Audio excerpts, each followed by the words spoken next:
Hey guys, welcome back to the channel. It's Dylan.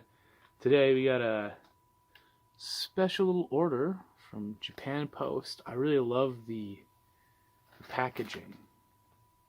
It just looks cool. But yeah, so you've seen the title. You know what's in here. And you can imagine how excited I am to finally get my hands on this card.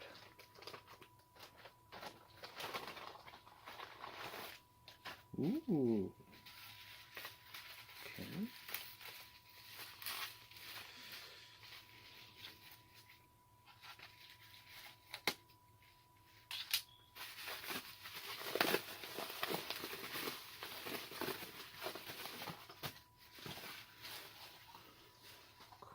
Cardboard. Usually they give you like those plastic hard cases. Oh, there's a plastic hard case in here. Okay. It's just. Oh. Oh, look at that shine. Oh, that is beautiful. That is beautiful. I'm gonna see if I can move my lighting here to get a better That's a little too much of a glisten.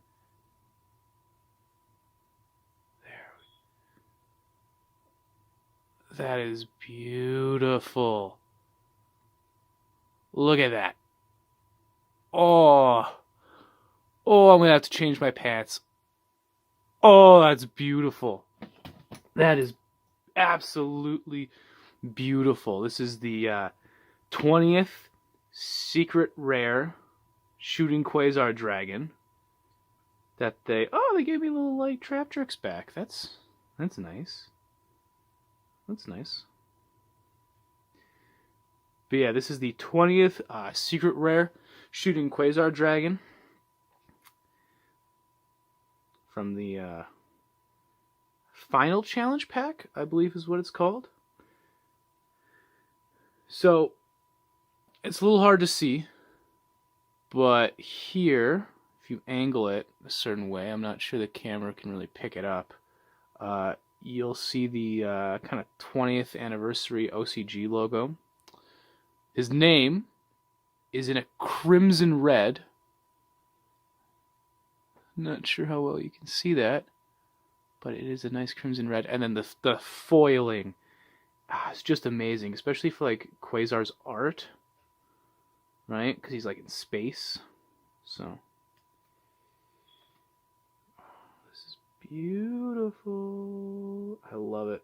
I love it. I love it. I love it. I love it. I love it. There's even foil on like the border, and it's just like the border's just so perfectly cut. Oh my god, I love it. I love it. I love it. I love it. I love it. I love it. I love it. I love it. Ooh, I wish I could play it. I wish I could play it. But it's just so gorgeous. Oh, I love this card. Oh, I love it so much. Just look at it. Look at it. As you can see, I did put it in a different sleeve. I put it in a white sleeve like I do with most of my extra deck cards. Simply because even though the back to the other one was nice, I don't really care too much for trap tricks, and I don't want to say it was falling apart, but the side was like kind of cut open and held together by like the corner. So I thought I'd just put it in a better sleeve, and moving it, I almost had a heart attack.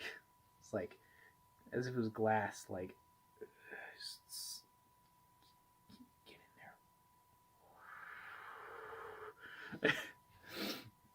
there.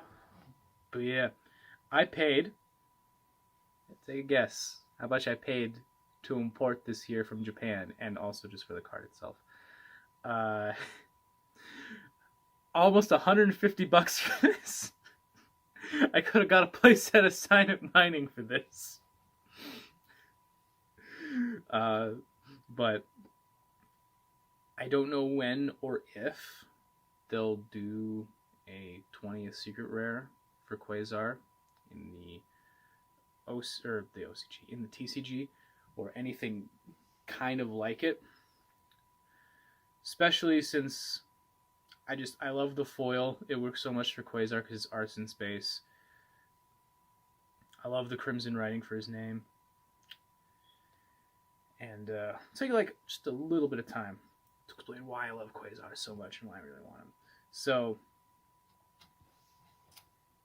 I discovered 5Ds through the Abridged series by Little Karibo, because he'd always make the joke of, oh, it's card games on motorcycles. This stuff is stupid.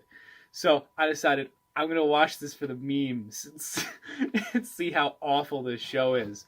Because I thought they weren't going to take itself seriously at all. I thought it was just going to be just some big joke. Like they're going to be doing tricks and stuff, and the amount of flips they can do is like the amount of monsters they can play or something.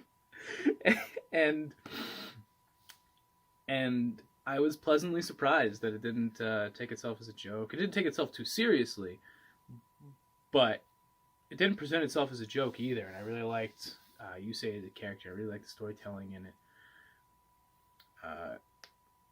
And I love the gradual build-up to Quasar, because they start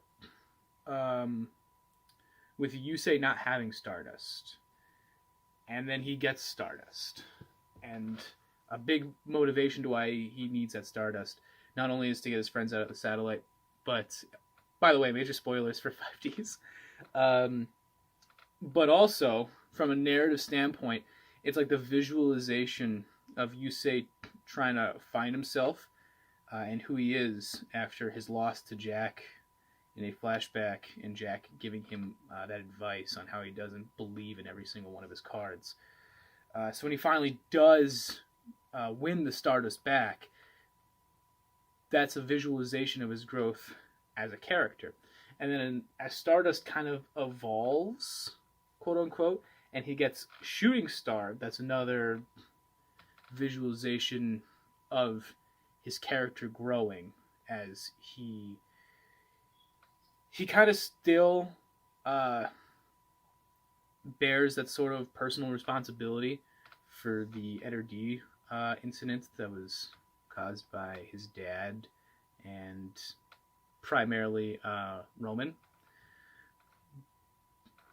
But now he's kind of got this like bigger purpose. So that's like his visualization of evolving. And then Zone, as the overarching antagonist of the series, being someone who modeled himself physically and mentally after Yusei, this is now like the visualization of Yusei fighting his own kind of darkness within his heart, which the series has alluded to the entire time. And then Quasar being the further evolution of not only Stardust, but his character, and finally expelling all of that guilt that he had for it, and all of the personal responsibility that he put on himself for that incident, and then defeating Zone with Quasar going back down to Shooting Star, going back down to Stardust, which is kind of like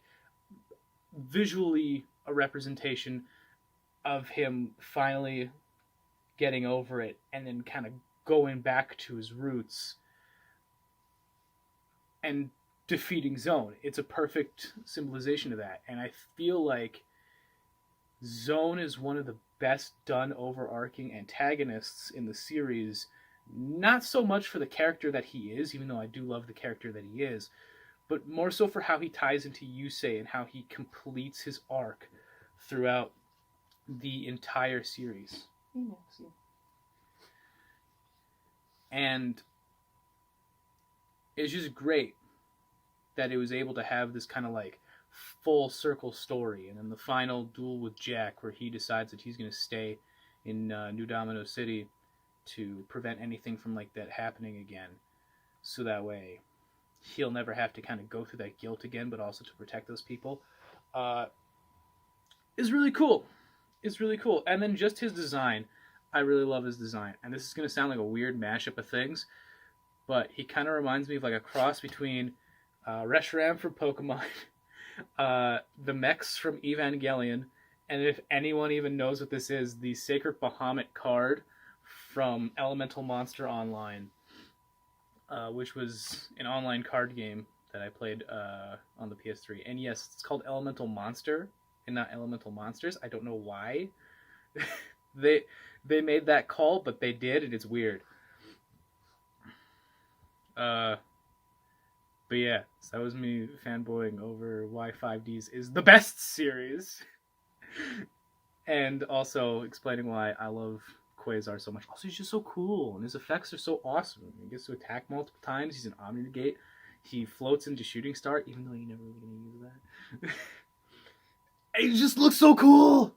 He just looks so cool. So I'm really excited to have this card. I'm really excited to, once the fixes for my deck come out, because, you know, Ib being banned kind of means that the old build is dead, but there is a new build that I'm looking at. The cards aren't released yet, but we'll see how it goes, and we'll see if I can find something better maybe for like the Quasar build or not.